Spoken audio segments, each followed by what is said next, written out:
존경하는 국민 여러분, 사랑하는 세종 시민 여러분, 학군이 좋아야 세종이 삽니다. 좋은 학군을 만드는 가장 중요한 요인은 바로 학력입니다.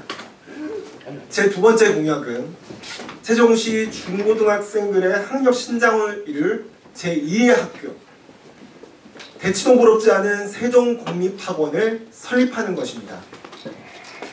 저는 국민의힘 세종시당위원장 시절 초중등학교 정보공시 플랫폼 학교 알림이 공시자료를 근거로 세종시 학생들의 학력 저하와 학력 불평등, 나아가 학력 하향 평준화에 대해 지적한 바 있습니다.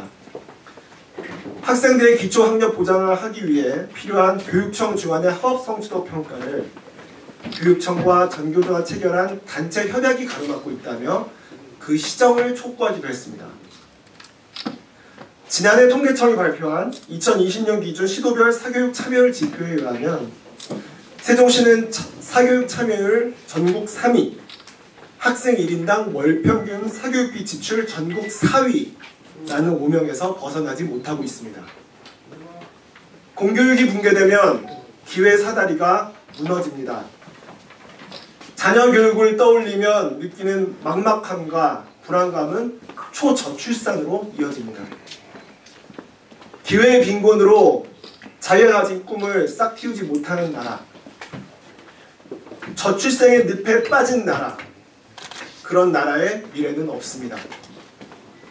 제가 출마선언에서 교육과 보육에 국가 책임제를 도입해야 한다고 주장한 이유입니다. 특히 교육의 기본이라고 할 수 있는 학력과 학교 안전에 관해서는 국가의 역할이 전면적으로 확대돼야 합니다. 오늘 제가 말씀드리고자 하는 세종공립학원은 세종시가 폐교를 리모델링해 설립하는 기숙형 공립학원입니다. 강의는 서울의 유명한 입시 강사들이 내려와 가르치고 AI 기반 교육 플랫폼도 활용합니다. 설립비와 교육비는 가칭 미래인재 양성 특별회계를 신설해 지방교육재정교부금 일부를 조달하고 기숙사비는 원칙적으로 수익자 분담으로 합니다. 수업은 학기 방학 구분 없이 매일 밤 10시까지 진행합니다. 학생을 뽑는 방식은 교육에서의 평등권이 침해되지 않도록 학생들의 성적, 거주지, 그리고 가정 환경 등을 종합적으로 고려해 정합니다. 학령 인구 감소로 세종시 읍면 지역 학교들 중 일부는 현재 정원의 절반도 채우지 못하고 있습니다. 그런데 이와 같은 현실은 세종시만의 문제가 아닙니다. 서울 강북 지역을 비롯한 전국 곳곳의 학교들이 장차 통폐합을 피하기 어렵습니다. 그렇다면 폐교를 리모델링해서 학력 신장과 미래인재 양성의 허브로 활용하면 어떻겠습니까? 저의 제안은 국가 경쟁력 강화와 지역균형 발전 모두에 기여할 것입니다. 존경하는 세종시민 여러분, 저는 1호 공약으로 신행정수도법 시즌2 추진을 내걸어 행정수도 세종을 완성하겠다고 약속드렸습니다.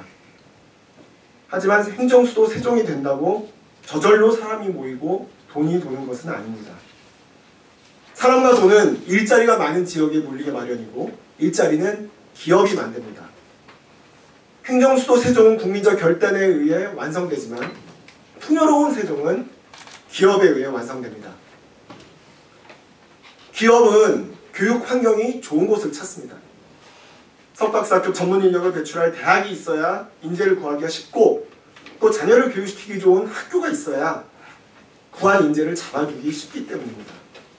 결국 학군이 좋아야 기업이 옵니다. 기업이 생겨나야 풍요로운 세종이 완성되고 세종이 삽니다. 교육이 세종 발전의 핵인 것입니다.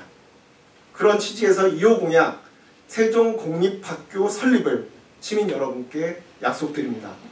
미래인재 양성 특별회계를 신설해서 지방교육재정금 교부금 중에 일부를 빼내려면 요 특별회계법을 만들어야 됩니다.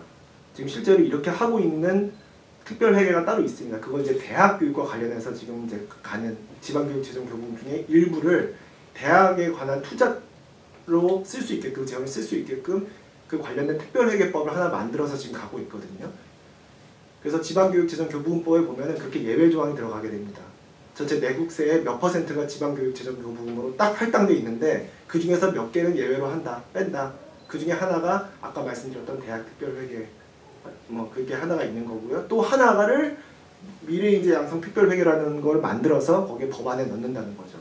그러면 전체 지방 내국세 중에 뭐 몇 % 일정 정해져 있는 법에 정해져 있는 부분이 그 지방교육재정교부금으로 내려오게 돼 있는데 그 중에서 내려오기 전에 다른 곳으로 빠지는 통로가 생기는 겁니다.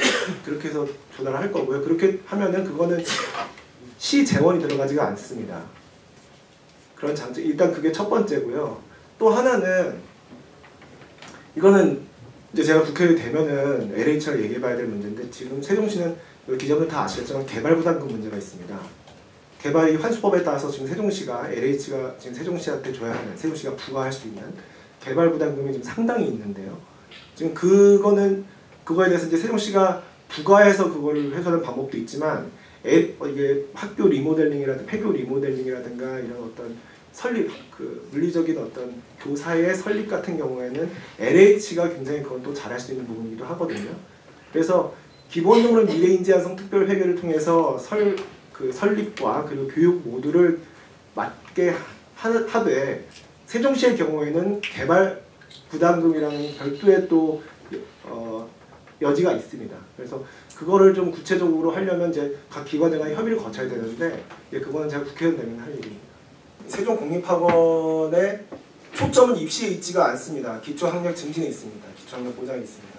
그러니까 지금 일단 우리가 흔히 이제 사교육이라고 하는 우리 세종시에 있는 학원들의 교육 목적과는 저는 조금 다를 수 있다고 봅니다. 좀 더 공적인 성질을 가지고 있다고 보기 때문에 그런 부분에서 서로 좀 가는 길이 조금 다르지 않느냐는 생각이 들고요.